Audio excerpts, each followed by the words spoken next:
जीवम जीवम दव्वम जणवर वसुहेड जेडडे दिठम देविंद विंद वंदम वंदे तम सौदा सिरसा।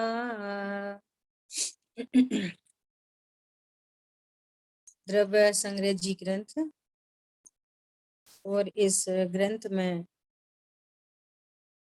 गाथा नंबर 4 का हम लोग स्वाध्याय कर रहे हैं गुरुदेव जी के प्रवचन के माध्यम से। और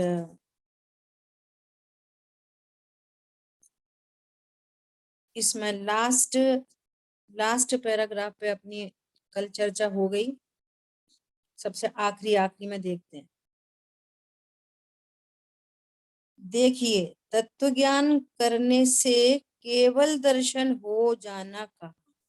बोलो, तत्व ज्ञान कितनी बड़ी चीज है। इस विश्व में सुखी होने का एक ही उपाय है, तत्व ज्ञान। अपन ने बहुत डिटेल में चर्चा कर ली तत्व ज्ञान की। तत्व ज्ञान अर्थात मैं अकर्ता हूँ, करने की धुन होना, तो उसके ओपोजिट में मैं अकर्ता हूँ। अकर्ता हूँ का अर्थ है सारी कर्ता बुद्धि मिट जाए। गजब की बात है, करने के विकल्प उत्पन्न हो सकते हैं। चौथे पांचवे छठवे गुण स्थान में होते ही है वे तो। करने के विकल्प हैं लेकिन कर्ता बुद्धि नहीं है। अंतरंग में ज्ञान श्रद्धांत तो यही है कि मैं अकर्ता हूँ। ऐसा ये है तत्व ज्ञान। न बाहर में कुछ करने दिखाई दे रहा और न अंदर में कुछ दिखाई करने के लिए दिखाई नहीं दे। क्यों पर में कुछ करने क्यों नहीं दिख रहा? कि एक द्रव्य दूसरे द्रव्य के अधीन नहीं, सब अपने अपने क्रम नियत परिणामों से परिणमन करते हैं। इसलिए बाहर में कोई कर्तृत्व नहीं, कहीं किसी की चलती नहीं।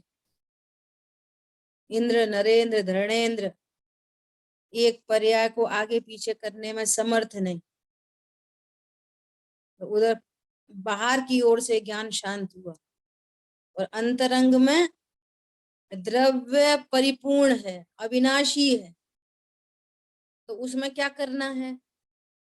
अनंत गुण शक्ति संपन्न गुण द्रव्य सदा रहता है, गुण धर्म शक्ति असंख्यात प्रदेश सदा काल एक से रहते हैं। अब इनमें क्या करना है? भूतकाल की पर्याय होके जा चुकी, भविष्य की अभी आई नहीं है, वर्तमान एक समय का है। तो अब पर्याय में भी क्या करना है? कुछ नहीं। और एक समय की पर्याय ज्ञान का विषय नहीं, वो तो हो गई, चली गई। उस संबंधी जो कुछ भी पुण्य पाप धर्म होना था हो गया। अब क्या करना बचा? तीसरी बात, भविष्य की भी सारी पर्याय फिक्स हैं, क्रमबद्ध हैं। तो अब क्या करना बचा? बोलो। हर एंगल से देखो तो अकर्तृत्व का ही भाव भाषण होता है, चारों ओर अकृतापना ही दिखाई देता है। बोलो, ये आंख को कौन हिला रहा? इसको गोल और वाइट कलर, फिर अंदर में काले रंग की पुतली, फिर एक एक बाल, है ना, आई लैशेस, कौन कर रहा है? बोलो, कौन कर रहा है? स्वयं हो रहे। कहीं कर्तापना दिखता कहाँ है? सहज कार्यक्रम है पूरा। ऐसा ये तत्व ज्ञान का एकदम बल। तत्व ज्ञान से परिणति एकदम निर्भर है, एकदम निश्चिंत परिणति। ये बार बार अपन इस शब्द को यूज करते हैं। तत्व ज्ञान पूर्वक जो परिणति निर्भर है, निश्चिंत है, हर एंगल से निश्चिंत है। इस निश्चिंत ज्ञान में कर्म रेखा कटती है। तत्व ज्ञान का मतलब है एकदम निर्भर ज्ञान, निश्चिंत ज्ञान। समझ आ रही बात? वस्तु परक, वस्तुपने निर्भर है। अन्य विकल्प हो सकते हैं लेकिन वस्तुपने निश्चिंता है। समझ आ गई बात? हाँ दीदी। आपने घड़ी वाटर प्रूफ पहन रखी है, ऑयल प्रूफ है, जर्क प्रूफ है, रस्ट प्रूफ है, फायर प्रूफ है। अब बोलो घड़ी की क्या चिंता, पानी में डली है, अब कितनी चिंता। स्वरूप जान के परिणति निश्चिंत होती ही है, इसलिए निश्चिंत होने का प्रयास नहीं करना, स्वरूप समझना। बिना स्वरूप समझे हम निश्चिंत होना चाहते हैं, ये रॉन्ग वे है। क्या बोला? निश्चिंता चाहते हैं, स्वरूप स्वरूप समझना। नहीं जानना। जी जी। वस्तु का सबको स्वरूप निश्चिंता चाहिए, सबको। बोलिए, कुछ बोल रहे प्रदीप भाई? नहीं, आप जो प्रश्न किया ना कि निश्चिंत करने का प्रयास नहीं करना, बस स्वरूप समझना, यही बात है। हाँ, यही बस कहना। उल्टा काम चलता है, हमें निश्चिंता चाहिए, हमें शांति चाहिए। कैसे मिलेगी शांति? फिर कुछ कुछ उल्टे सीधे उपाय कर लिए और कषाय की मंदता हो गई। तो अब लगने लगा कि हम तो भैया चुप रहते हैं, हमें बड़ी शांति हो गई पहले से। अब हम तो कर्म के उदय का विचार कर लेते हैं, हमें बड़ी शांति हो गई पहले से। अब कुछ शांति नहीं है, बारूद के ढेर पे खड़े हो। अभी एक ब्लास्ट होगा, औंधे मुंह गिरेंगे, पर खबर भी नहीं लगेगी किधर गए। समझ आ रही बात? जी जी। तत्व ज्ञान के बल पर, तत्व ज्ञान के बल से एनी कंडीशन ज्ञान निर्भर है। ये है तत्व। कदाचित कोई विकल्प उत्पन्न हो तो भी निर्भर है। ये तत्व ज्ञान करने से केवल दर्शन हो जाना कहा, लेकिन किसका तत्व ज्ञान? कि त्रिकाली आनंद रूप परमात्मा के तत्व ज्ञान के बल से केवल दर्शन होता है। केवल दर्शन हो तब दर्शनावर्णी कर्म का क्षय होता है। दर्शनावर्णी कर्म का क्षय हो तब केवल दर्शन हो, ऐसा नहीं। विधि से बात करेंगे तो केवल दर्शन प्रकट हुआ और दर्शनावर्णी कर्म का क्षय हुआ, क्योंकि विधि जीव की साइड से होगी, विधि कर्म की साइड से नहीं होती। समझ आ रही बात? और दूसरे एंगल से बात करें तो दोनों का समकाल है। जिस समय केवल दर्शन हुआ उसी समय दर्शनावर्णी कर्म का क्षय हुआ। ठीक है? ऐसा। इस प्रकार निमित्त का ज्ञान भी साथ साथ कराया और द्रव्य पर्याय और निमित्त इन सब का ज्ञान कराकर एक शुद्ध गायक स्वरूप ही आदरणीय है, ऐसा यह शास्त्र कहता है, बतलाता। एक गायक स्वरूप ही आदरणीय। बस ज्ञान में किसी का बड़प्पन नहीं दिखाई दे रहा, किसी की महिमा नहीं आ रही।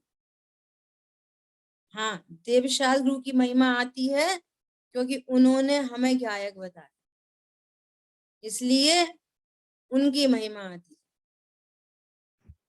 और अपने स्वरूप की महिमा आती है। इस प्रकार जीव के दर्शन उपयोग के चार भेदों में से केवल दर्शन ही उपादेय है। देखो, भाषा समझनी पड़ेगी। दर्शन गुण एक और त्रिकाल रहने वाला दर्शन गुण है ना। दर्शन गुण एक और उसकी पर्याय कितने प्रकार की? चार प्रकार की। चक्षु दर्शन, अचक्षु दर्शन, अवधि दर्शन और केवल दर्शन, है ना। तो कह रहे हैं केवल दर्शन ही उपादेय है, अर्थात प्रकट करने योग्य उपादेय। आश्रयभूत उपादेय तो भगवान आत्मा है। जहां कहीं भी ऐसी बात लिखी आए तो वहां पर अपने ज्ञान में कन्वर्टर लगा के करेक्शन करना। वो गलत नहीं लिखा, उसका भाव समझना। केवल दर्शन ही उपादेय है, अर्थात प्रकट करने योग्य उपादेय है ना। और देखो, केवल दर्शन उपादेय हो भी नहीं सकता। कैसे नहीं हो सकता? कि अभी है ही नहीं, तो फिर आश्रय कैसा करेंगे उसका? अभी तो है ही नहीं ना। ज्ञायक भाव है, उसका आश्रय करने से केवल ज्ञान प्रकट होता है। दूसरे तीन दर्शन अपूर्ण हैं, इसलिए वे उपादेय नहीं हैं। जो दूसरे तीन दर्शन हैं, चक्षु दर्शन, अचक्षु दर्शन, अवधि दर्शन, ये छायोपशमिक भाव है। कैसे भाव है ये? छायोपशमिक। और केवल दर्शन कैसा भाव है? छायिक भाव है। ये दर्शन उपयोग की पूर्ण शुद्ध पर्याय है। और बाकी तीन दर्शन अपूर्ण पर्याय है, इसलिए अपूर्णता उपादेय नहीं होती, मार्ग में आएगी, लेकिन प्रकट करने योग्य तो केवल दर्शन है। यहाँ केवल दर्शन को ही उपादेय कहा है, यह पर्याय है। देखो गुरुदेव श्री भयंके वही उसको बात को क्लियर करेंगे, यह पर्याय है। लेकिन वह पर्याय कब होती है? कि त्रिकाली शुद्ध द्रव्य को उपादेय करे, तब ऐसा कथन का तात्पर्य है। कथन का तात्पर्य ऐसा है कि त्रिकाली ध्रुव भगवान आत्मा को उपादेय करना, केवल दर्शन प्रकट करने के लिए त्रिकाली शुद्ध द्रव्य को उपादेय करना। बात क्या कह रहे हैं? केवल दर्शन प्रकट करने योग्य उपादेय है। वहां पे लिखा है केवल दर्शन उपादेय है। उसका अर्थ क्या लगाना? ये भगवान आत्मा और आश्रय करने योग्य, क्योंकि उसी के आश्रय से पूर्ण शुद्ध पर्याय प्रकट होती है।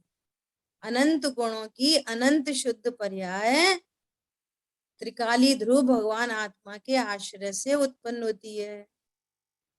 समझ आ गई बात? जी जी जी। ऐसा केवल ज्ञान और केवल दर्शन, ये दोनों उपयोग भिन्न भिन्न हैं, लेकिन उनमें समय भेद नहीं है। क्या बोला? केवल दर्शन और केवल ज्ञान एक समय एक चार ज्ञान की शुद्ध पर्याय है, और एक सामान्य अवलोकन दर्शन गुण की शुद्ध पर्याय है। दोनों पर्याय भिन्न भिन्न है, लेकिन इसमें समय भेद नहीं है ना। युगपद होते हैं, एक ही साथ में वे दोनों साथ में होते हैं एक ही समय में। और छद्मस्त दशा में क्या होता है? एक के बाद एक। हाँ, पहले ज्ञान उपयोग से पहले दर्शन उपयोग होता है, पहले होता है। फिर ज्ञान की कई पर्याय एक साथ हो सकती हैं, और फिर दूसरे गे पे शिफ्ट करेगा तो फिर पहले सामान्य अवलोकन होगा, तब फिर ज्ञान आगे फॉरवर्ड होगा। ये छद्मस्त दशा की बात है। और केवली परमात्मा को एक ही समय में वे दोनों साथ में होते हैं। अब देखो फिर से वही वाली बात कहेंगे, क्या? ऐसा न माने तो जीव का उपयोग स्वभाव पूर्ण नहीं होता। यदि ऐसा नहीं माने तो जीव का उपयोग स्वभाव पूर्ण नहीं होता। उपयोग दो होने पर भी उसका कर्ता एक ही है, और उसकी पूर्ण पर्याय हो गई है। यहाँ ज्ञान दर्शन उपयोग के कार्य का भेद नहीं होता। कर्ता जहाँ स्वयं पूर्ण हो गया, वहां दर्शन और ज्ञान के कार्य में समय भेद क्यों रहे? या कर्ता किसको कह रहे हैं? अपनी स्वयं की पर्याय का कर्ता, यह प्रणमति सकर्ता के एंगल से, है ना।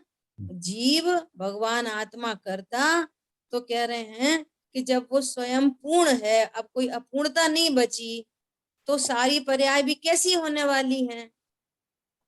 साथ। कि जैसे अनंत गुण एक साथ हैं, इसी प्रकार अनंत गुणों की पूर्ण शुद्ध पर्याय भी बिना समय भेद के एक साथ उत्पन्न होती हैं। तो उसमें आगे पीछे का समय भेद हो ही नहीं सकता। समझ आ रही है बात? जी दीदी। केवल ज्ञान, केवल दर्शन, अनंत सुख, अनंत वीर, अनंत प्रभुता, अनंत सामर्थ्य, सब छाई भाव, सारे छाई भाव एक साथ उत्पन्न होते हैं। अनंत गुणों की अनंत शुद्ध पर्याय एक साथ उत्पन्न होती है। क्यों? वस्तु में अनंत गुण एक साथ रहते हैं, है ना? ऐसा तो कह रहे हैं समय भेद क्यों रहे? दोनों एक एक ही उपयोग नहीं, तथा उनमें पहले और बाद में ऐसा क्रम भी नहीं है। छदमस्त को ज्ञान दर्शन उपयोग की प्रवृत्ति में क्रम रहता है, केवली भगवान को ऐसा क्रम भी नहीं होता। इस प्रकार जीव के दर्शन उपयोग का वर्णन किया। ठीक है, बहुत डिटेल में बहुत अच्छी चर्चा आई दर्शन उपयोग के बारे में। गुरुदेव श्री का अपन ने स्वाध्याय किया, है ना? अब देखो लास्ट में एक फुटनोट लिखा है, इसको एक बार पढ़ते हैं। द्रव्य दृष्टि जिनेश्वर का ये एक बोल है।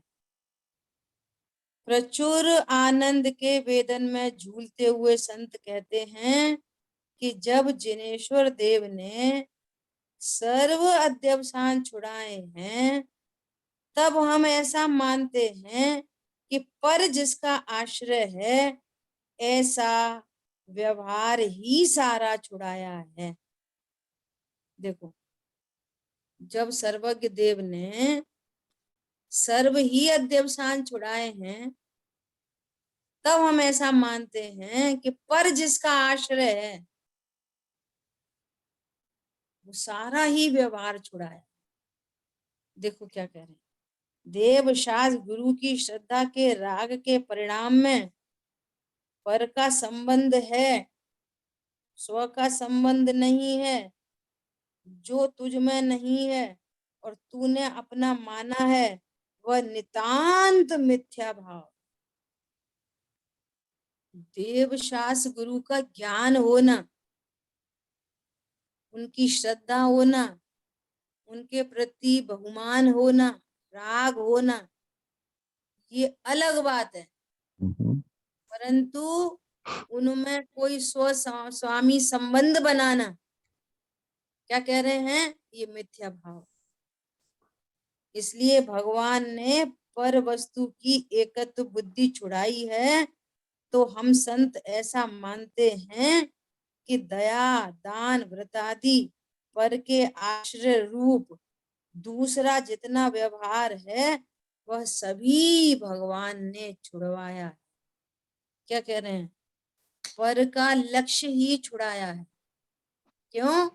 पर के आश्रय से नियम से राग होता है, और जब तक राग है तब तक पूर्णता नहीं होती। तो सर्व राग छुड़ाया है, अर्थात उसके दो एंगल हैं। सर्व राग छुड़ाया है, उसके दो एंगल, कि पर से एकत्व बुद्धि छुड़ाना सबसे पहले, कि पर मेरा है, मैं पर का हूं, मैं पर का कुछ कर सकता हूँ, है ना? ये अध्यवसान वाली बात आई है ना, ये अध्यवसान वाली बात कहाँ पर आई है, कि मैं पर को सुखी करता, दुखी करता हूँ जगत में अन्य को, यह मान्यता अज्ञान है, अध्यवसान है। ये कोई मुझे सुखी करता है, मैं किसी को सुखी करता हूँ, कोई मुझे दुखी करता है, मैं किसी को दुखी करता हूँ, मैं किसी को मार सकता हूँ, मैं किसको जिला सकता हूँ। निज आयु 6 से मरण हो, यह बात जिनवर ने कही, तो मार कैसे सकोगे जब आयु हर सकते नहीं, है ना? निज आयु से जीवित रहे, यह बात जिनवर ने कही, तुम बचा कैसे सकोगे जब आयु दे सकते नहीं। तो सर्व ही अध्यवसान छुड़ाया है। तो एक बात तो पर से एकत्व ममत्व बुद्धि, और नंबर दूसरा कि सम्यक दर्शन प्रकट होने के बाद भी जितने दया, दान, व्रत, भक्ति आदि के शुभ परिणाम हैं, इनका भी लक्ष्य छुड़ाया। क्यों? जब तक ये अणुव्रत महाव्रत का वर्ण का पालन होता रहेगा, तब तक पूर्ण शुद्ध पर्याय की प्राप्ति नहीं होगी। इसलिए उनका भी लक्ष्य छोड़कर पंडित साहब के यहाँ पूजन विधान में लिखा है ना, मैं पाप तो तजा है, अब पुण्य भी तजूंगा। शुभ भाव है ना अभी, तो पाप परिणाम छूट जाता है। अभी जैसे हम लोग स्वाध्याय कर रहे हैं, अभी इस समय हिंसा, झूठ, चोरी, कुशील, परिग्रह, क्रोध, मान, माया, लोभ का डायरेक्ट कोई परिणाम नहीं है, हाँ जी। पाप छूट गया। अब ये शुभ परिणाम भी तजूंगा। ये शुभ परिणाम कैसे छूटेगा बोलो? स्वभाव अब शुभ की परिणाम दृष्टि, छोड़ दो, हैं? स्वभाव की दृष्टि। हाँ, स्वभाव का आश्रय होगा तो क्या होगा कि पर लक्ष्य छूट जाएगा, पर का आश्रय छूट जाएगा। तो पर का आश्रय छोड़ने पर वे शुभ भाव भी छूट जाएंगे, और स्वभाव की सन्मुखता होने से वीतराग परिणाम प्रकट हो जाए। और आंशिक शुद्धि जिससे प्रगटी, और पूर्ण शुद्धि उससे पाऊं। बस इसी भगवान आत्मा के आश्रय से सर्व पर आश्रय छूट कर, इसलिए कह रहे हैं कि सारा ही छुड़ाया है, ये कहना चाहते हैं, जिससे दीदी, कि आपने कहा ना कि देवशास्त्र गुरु की महिमा ये थोड़ा सा भिन्न है, तो ये 7वें गुणस्थान तक तो भूमि का अनुसार है, तो बाद में तो छूट जाएगी ऐसा? हाँ, अब जैसे ही छठवा सातवां छठवा सातवां छठवा सातवां चल रहा था, वो 7वें गुण स्थान को कहते हैं 100 स्थान, और अब 700 गुण स्थान है 7वां। 700 में अब वापस 6वें में नहीं आएंगे। अनंत काल के लिए सारा व्यवहार छूट गया, अनंत काल के लिए। और स्वभाव का आश्रय है, और एक स्वभाव का आश्रय होते होते अंतर मूर्त के अंदर अंदर ये केवल ज्ञान दशा प्रकट हो, अनंत दर्शन, अनंत ज्ञान, अनंत सुख, अनंत वीर सब प्रकट हो गया। केवली परमात्मा को नए नहीं होते, हम उनको नयों के माध्यम से जानते हैं, लेकिन उनके ज्ञान में, क्योंकि नए कहाँ होते हैं? निश्चय व्यवहार शुद्ध ज्ञान में, ये शुद्ध ज्ञान के अंश है। प्रमाण से ग्रहित वस्तु के अंश को, ये अंशग्राही है। और केवली परमात्मा को अंशग्राही की फैसिलिटी नहीं है, वे किसी को मुख्य और किसी को गौण नहीं कर सकते। को समझ में आ जरूरत रही नहीं है है। बात? हाँ, वो तो सर्व के ज्ञाता है, एक साथ में सर्व के जानने देखने वाले, तो उनके ज्ञान में नए ही नहीं होते, नए तो शुद्ध ज्ञान में होते हैं। सर्व व्यवहार छूट गया सब, और पूर्ण शुद्ध दशा को प्राप्त किया। तो ये कहना है नंबर 1 कि सर्व व्यवहार तब छूटता है जब पर से भिन्नता भाषित हो, पर में एकत्व, ममत्व, कर्तृत्व, भोक्तृत्व बुद्धि का अभाव हो, है ना? तो सम्यक दर्शन होता है, और फिर स्वभाव की स्थिरता से शेष राग भी छूट जाता है। ये हाँ कहना, जी, ठीक है। ठीक। अब अपनी अगली गाथा आ रही है, गाथा नंबर 5। अब तक अपन ने क्या क्या चर्चा कर ली? सबसे पहली गाथा मंगलाचरण की गाथा, है ना? हाँ, उस मंगलाचरण की गाथा में कहा कि मैं नेमी चंद सिद्धांति देव भगवान के द्वारा कहे गए, वे भगवान का मंगलाचरण कर रहे हैं, भगवान को स्मरण कर रहे हैं कि वे जिनेन्द्र देव कैसे हैं कि जिन्होंने जीव अजीव द्रव्यों का वर्णन किया, निर्दिष्ट किया, है ना? उनको नमस्कार। फिर वो नमस्कार कैसा? कि भाव नमस्कार के द्वारा मेरी परिणति भी शुद्धता को प्राप्त हो, ऐसा भाव नमस्कार की चर्चा है ना? और मंगलाचरण के हेतु बताए क्यों किया जाता है मंगलाचरण। फिर दूसरी गाथा स्टार्ट हो गई, कहाँ से? जीव से। वहां पूरा परिचय दिया कि इस ग्रंथ में जीव का 9 अधिकारों से वर्णन किया जाए, तो शॉर्ट में उन 9 अधिकारों की बात। तो तीसरी गाथा में किसकी चर्चा आई? सबसे पहले जीव की चर्चा, जहां व्यवहार से 10 प्राणों से जीता है और निश्चय से अपने भाव प्राण से जीता। ये निश्चय व्यवहार की चर्चा आई जीव के बारे में। अब दूसरी उपयोग में वो है ना, तो जीव कैसा है? उपयोग वाला। तो उपयोग के दो भेद, दर्शन उपयोग और ज्ञान उपयोग। ज्ञान तो है। उस चौथी गाथा में हम लोगों ने दर्शन उपयोग का स्वरूप विस्तार से देखा। है। ठीक है, अब तक दर्शन उपयोग की जितनी भी चर्चा हुई है ना, जो अपन ने स्वाध्याय किया, किस किस के द्वारा किया? नेमीचंद सिद्धांती देव के द्वारा, गुरुदेव ब्रह्मदेव सूरी जी के द्वारा, और फिर गुरुदेव श्री के मंतव्य को अपन ने देखा। ठीक है, है। अब तक दर्शन उपयोग के बारे में यदि किसी का अभी भी कोई प्रश्न है तो पूछ सकते हैं, या सबको क्लियर हुआ तो फिर अपन आगे ज्ञान उपयोग की चर्चा करेंगे। बोलो, ठीक है। क्लियर है सभी को, या कोई प्रश्न है अभी भी तो पूछ सकते हैं। बोलो, यदि बात क्लियर है। क्लियर है? बढ़िया। देखो अब पढ़ते हैं गाथा नंबर 5। अब 8 भेद वाले ज्ञानोपयोग का प्रतिपादन करते हैं। णाणम अठव्यपम मदिसुदि ओहि अणा णणाणाणि मणपज्जय केवलमवि पच्चख परोक्ष भेयं च ज्ञान 8 मति श्रुतावधि ज्ञान भी कुज्ञान भी मनः पर्यय और केवल प्रत्यक्ष और परोक्ष भी। बहुत सुंदर चर्चा है ज्ञान की। जो हमारी वर्तमान में पूंजी है ज्ञान, है ना, वर्तमान छाया उपशम में ज्ञान, संगी पंचेंद्री पना, ये जो हमें अभिव्यक्त है, ये पूरे ज्ञान की यहाँ चर्चा अपन समझने की कोशिश करेंगे कि ये ज्ञान क्या है, कितने प्रकार का है ना।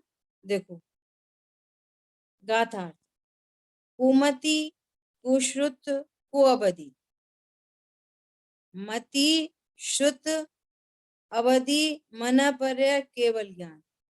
इस प्रकार 8 प्रकार का ज्ञान है।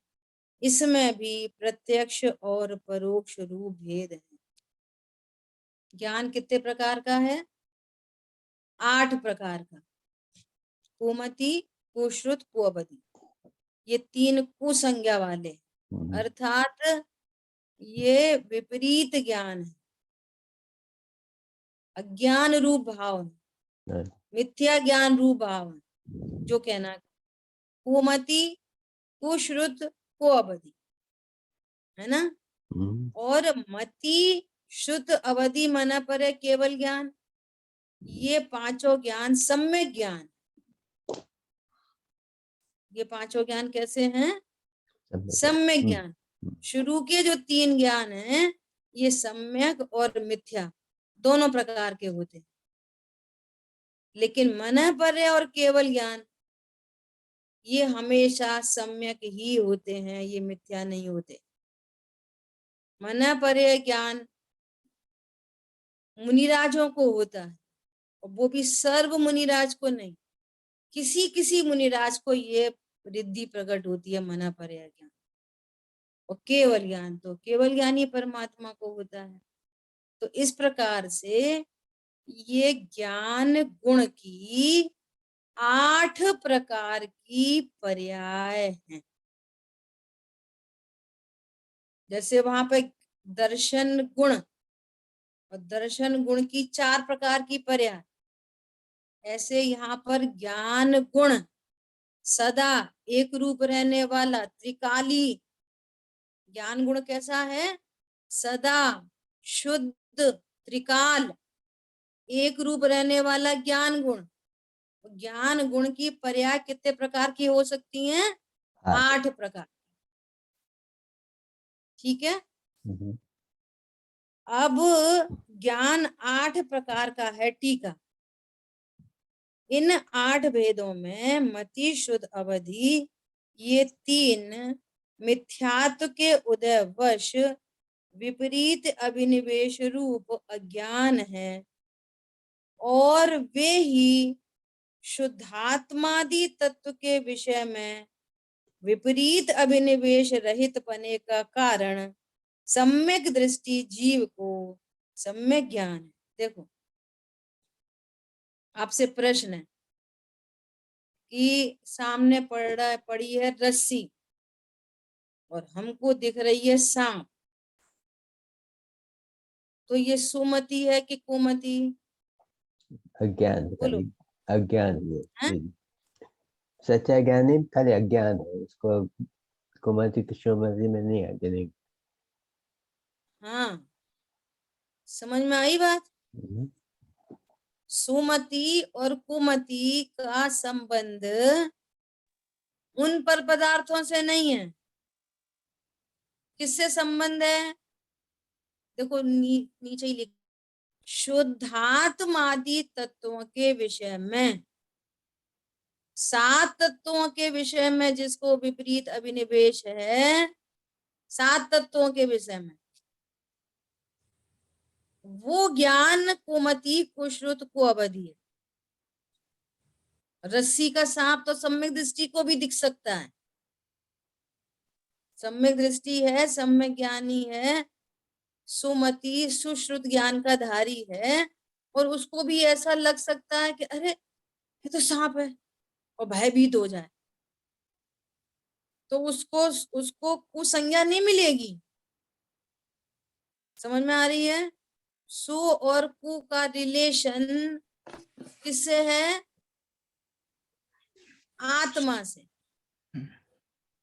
आत्मा से। ठीक है।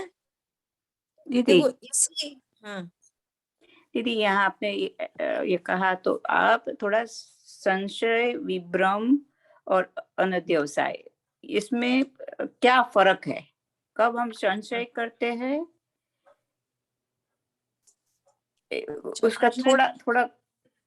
हाँ हाँ, इसी मैं वही बोलने वाली थी और आपने प्रश्न कर दिया। इसी ग्रंथ में तीसरा अधिकार है ना, मोक्ष मार्ग अधिकार। और मोक्ष मार्ग अधिकार में आचार्य भगवान ने 39 नंबर की गाथा में निश्चय व्यवहार का स्वरूप कहा। सुनना ध्यान से। तीसरे अधिकार की स्टार्टिंग में ही पहली गाथा, स्टार्टिंग की पहली गाथा, जिसमें निश्चय व्यवहार का उन्होंने निश्चय मोक्ष मार्ग, व्यवहार मोक्ष मार्ग के स्वरूप का वर्णन किया। और फिर दूसरी गाथा, उसके 40 नंबर की गाथा में निश्चय मोक्ष मार्ग की चर्चा की। और उसके बाद आचार्य देव की करुणा देखो कि आचार्य देव ने निश्चय रत्नत्रय की चर्चा करने पर भी अलग से सम्यक दर्शन की चर्चा की, अलग से। और फिर सम्यक ज्ञान की चर्चा की, सम्यक दर्शन की चर्चा की, सम्यक ज्ञान की चर्चा की। और उस सम्यक ज्ञान की चर्चा के अंदर में इसी ग्रंथ के अपन जब तीसरा अधिकार पर पहुंचेंगे, तब ये सम्यक ज्ञान की यहाँ पर अपन परिभाषा देखेंगे, सम्यक ज्ञान का स्वरूप देखेंगे। देखो क्या कहा है, पता है? वो पढ़ के बता रहे हैं आपको। संशय विमोह विविज्यम अपरसरुव रुवस गहणम सम्मम्राणम सायार भेयम च। क्या कह रहे हैं? अन्वयार्थ पढ़ रहे डायरेक्ट। देखो क्या कह रहे हैं। संशय 42 नंबर की गाथा है, अगर निकल, चलो रहने दो, सुनते हैं। संशय, विमोह और विभ्रम, अर्थात संशय विपर्य और अनध्यवसाय से रहित, आकार विकल्प सहित आत्मा और पर के स्वरूप का ग्रहण करना, जानना, सो सम्यक ज्ञान है और वह अनेक प्रकार का है। सम्यक ज्ञान किसको कहना? जो ज्ञान संशय विपर्य अनध्यवसाय से रहित है, वो ज्ञान सम्यक ज्ञान है। और इतनी बात अभी पूरी नहीं की आचार्य भगवान ने। संशय विपर्य अनध्यवसाय से रहित हो, नंबर 1। नंबर 2, स्व पर के स्वरूप को भली प्रकार से जानने वाला हो। स्व पर दोनों के स्वरूप को संशय विपर्य अनध्यवसाय रहित जानता हो, उसको सम्यक ज्ञान कहते हैं। समझ में आ रही बात? स्व पर दोनों को संशय विपर्य रहित जाने, खाली शुद्धात्मा को नहीं। ये क्या है? ये कहना स्पीकर है। किसका है? मेरा है। कैसा है? अच्छा। इसमें क्या करते हैं? साउंड आती है। समझ आ रही बात? तो आपने इस पर पदार्थ को संशय विपर्य अनध्यवसाय रहित नहीं जाना। क्या जाना? क्या जानना है? स्पीकर जानते से ही राग द्वेष शुरू होएगा। ये स्पीकर नहीं, सिद्ध भगवान ने, सॉरी अरंत भगवान ने विश्व में 6 द्रव्य कहे, तो ये पुद्गल की पर्याय है। क्या है ये? पुद्गल है। पुद्गल की पर्याय, नंबर 1। नंबर 2, पुद्गल मेरे से भिन्न होता है। नंबर 3, जो पर पदार्थ मेरे से भिन्न है वो मेरा तेरा नहीं हो सकता। तो ये मेरा है स्पीकर की तेरा है, भिन्न है तो मेरा तेरा क्या हुआ फिर? समझ में आ रही है बात? तो ये मेरा नहीं, आपका नहीं, किसी का नहीं, पुद्गल का है। चौथी बात, जब मेरा तेरा नहीं तो फिर राग द्वेष का कोई सवाल नहीं, फिर ना ये अच्छा है ना बुरा।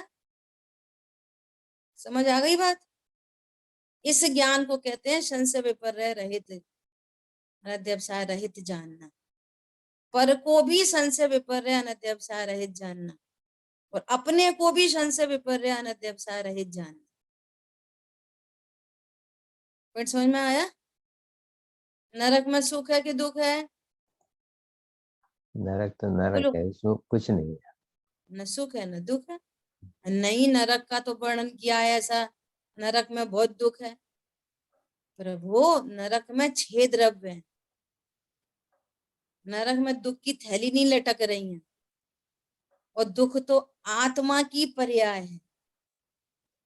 जिसका ज्ञान संशय विपर्य रहित नहीं होता, अनध्यवसाय रहित नहीं होता, उसकी पर्याय में वहां की पर स्थिति का लक्ष्य करते हुए दुख उत्पन्न होता है मैक्सिमम।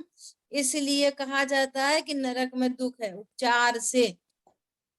नरक में तो 6 द्रव्य हैं। पूरे लोक में क्या है? 6 द्रव्य हैं और इसके अलावा क्या है? बोलो। समझ आ रही बात? इसका नाम है कि आपने नरक को संशय विपर्य अनध्यवसाय रहित जाना और नरक में दुख है ऐसा जाना तो सही नहीं जाना। अब संशय विपर्य अनध्यवसाय क्या होता है? संशय मतलब जो ज्ञान 2 कोटि को स्पर्श करता है उसको संशय कहते हैं। अब दृष्टांत दिए जाएंगे लौकिक और समझना है हमको पारलौकिक। क्या बोला? दृष्टांत देने हैं समझना उस है भाव पारलौकिक। संशय का, हाँ, संशय का भाव समझने के लिए लौकिक दृष्टांत दिए जाते हैं। ये सीप है कि चांदी है, सामने पड़ी है, सीप है कि चांदी है। अब निर्णय नहीं कर पा रहे कि सीप है कि चांदी है, चमकती चमकती दिख रही है। तो ज्ञान दो कोटि को स्पर्श कर रहा है, सीप है चांदी है, पता नहीं सीप है कि चांदी है। जब तक संशय बना रहेगा तब तक एक निर्णय नहीं हो सकता, और जब तक एक निर्णय नहीं हो सकता तब तक निराकुल नहीं हो सकते। समझ आ रही बात? किसी ने बोला शादी में जाना है, जाएं कि नहीं जाएं? अब पता नहीं, सोच रहे हैं चलिए तो जाएं। वो अपने आप लगातार आए थे, कोई क्या सोचेगा, अरे अरे छोड़ो अब कौन जाए, कोरोना इतना फैल रहा है, अभी कोई कुछ हो गया तो कोई क्या कहेगा। समझ में आ रही है? अब ज्ञान दो कोटि को स्पर्श कर रहा है, जाएं कि नहीं जाएं, ये संशय है। जब तक संशय है तब तक निर्णय नहीं है, और निर्णय नहीं है तब तक टेंशन है, आकुलता है, दुख है, तकलीफ है। अभी एग्जाम्पल तो संशय का भाव समझने के लिए 3 एग्जाम्पल बाहर के हो, 2 एग्जाम्पल। समझना किसको है, मैं आत्मा हूं कि शरीर हूं, मैं करता हूं कि अकर्ता हूं। तो मैं शरीर का कुछ नहीं करता तो शरीर का फिर कौन करता है? समझ में आ रही है? मैं ज्ञाता हूं कि करता हूं, ये संशय है। ये ज्ञान के दोष हैं, 3 दोष हैं ज्ञान के, संशय, विपर्य, अनध्यवसाय। और जिसको ये 3 दोष होते हैं वो निराकुल नहीं हो सकता, अनंत कर्मों से बनता है। संशय वाला ज्ञान अनंत कर्मों से बनता है। समझ में आ रही है बात? हाँ जी दीदी। और या आगम से, युक्ति से, न्याय से सिद्ध हो गया, नहीं मैं तो अकर्ता ज्ञायक हूँ, शुद्ध आत्मा हूँ, त्रिकाली हूँ, ध्रुव हूँ, न जन्मता हूँ न मरता हूँ, एक रूप निर्णय बन गया। वो है सच्चा ज्ञान, सम्यक ज्ञान रूप परिणमित होगा, ये सच्चा ज्ञान। समझ आई बात? विपर्य किसको कहना? नहीं नहीं, वो तो सीप थी, नहीं नहीं, ये तो चांदी ही है। मतलब गलत और विद कॉन्फिडेंस, कुछ नहीं, चांदी है ये। अरे कुछ नहीं होती आत्मा फात्मा, किसने देखी आत्मा? अरे अपन तो शरीर हैं, देखो अपन गोरे हैं, काले हैं, जी रहे हैं, मर जाएंगे। अरे अच्छे काम करो, क्या तुम आत्मा आत्मा, अच्छे इंसान तो बन जाओ पहले। अरे अच्छे काम करो तो सब तुम्हें याद रखेंगे, और नहीं तो क्या है, कुछ नहीं। अपन तो मनुष्य ही हैं। विपरीतता और विद कॉन्फिडेंस, मिथ्या मिथ्या कॉन्फिडेंस, मिथ्या दर्शन, ये ज्ञान का बहुत बड़ा दोष है। इसको कहते हैं विपर्य, विपरीत जान रहा है और विद कॉन्फिडेंस, कोई सुलटने की कोई गुंजाइश नहीं। अब उसने विपरीत ही मान लिया, बात ही खत्म हो गई सारी। ये ज्ञान का दोष है, विपर्य। और अनध्यवसाय, ये अनध्यवसाय तो और बड़ा कलाकार है। अब होगा कुछ, अपन को क्या करना, सीप है कि चांदी है, क्या करना अपने को? अरे अपन आत्मा है कि शरीर है, आंख से देखते हैं कि ज्ञान से देखते हैं, अपन को क्या करना? देखो अपन जैन है, अपने शुद्ध विचार रखो, शुद्ध आहार करो, कोई की बुराई भलाई मत करो भैया, सुबह मंदिर जाओ, पूजा पाठ करो, रात्रि भोजन नहीं करो, अनजना पानी मत पियो, बस इतना ही बहुत है। क्या करना अपने को आत्मा आत्मा से? समझ में आ रही है? इसका तो रास्ता ही बंद है पूरा। ये अनध्यवसाय, वो जानना ही नहीं चाहता, ये अनध्यवसाय। होगा कुछ, हमें क्या करना? समझ आ गई बात? ये अनध्यवसाय। और ये स्वरूप कैसा है? ये तो अन्वेषण का स्वरूप है भैया। यहाँ पे तो पूरी टेक्नोलॉजी लगाई जाती है, पूरी डायग्नोसिस की जाती है, पूरा अंतःशोधन का कार्य है ये फॉर्मेलिटी का कार्य नहीं है, ये अंतःशोधन का कार्य है कि मैं आखिर हूं कौन। यदि मैं अपने को देह जानता हूं तो फिर देह तो वो धरी रह गई, वो लकड़ी पे रख के जला दी। ये देह कोई और चीज है, मैं कोई और चीज हूं, ऐसा आगम युक्ति न्याय से बिल्कुल निर्णीत हो, उसको संशय निकल जाए, विभ्रम निकल जाए, अनध्यवसाय निकल जाए, ज्ञान के तीनों दोष का परिहार हो जाए, तब वो आगम के अनुकूल सच्चा ज्ञान और परिणमन के द्वारा सम्यक ज्ञान को प्राप्त होता है।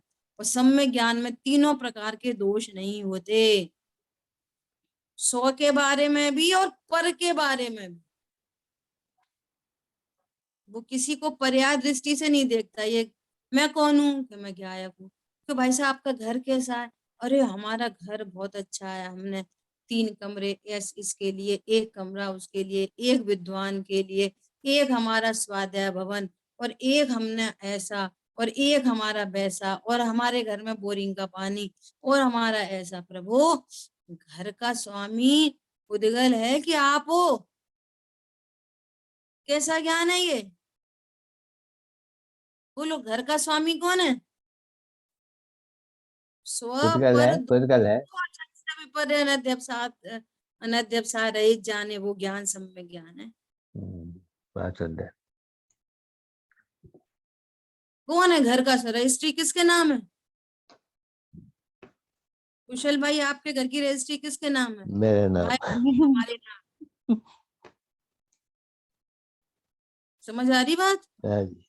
भैया, वो लोग व्यवहार अलग चीज है। रजिस्ट्री मजिस्ट्री अपने नाम, तेरे नाम, उनके नाम होने पर भी ज्ञान में कोई संशय विपर्य अनध्यवसाय नहीं। हाँ जी।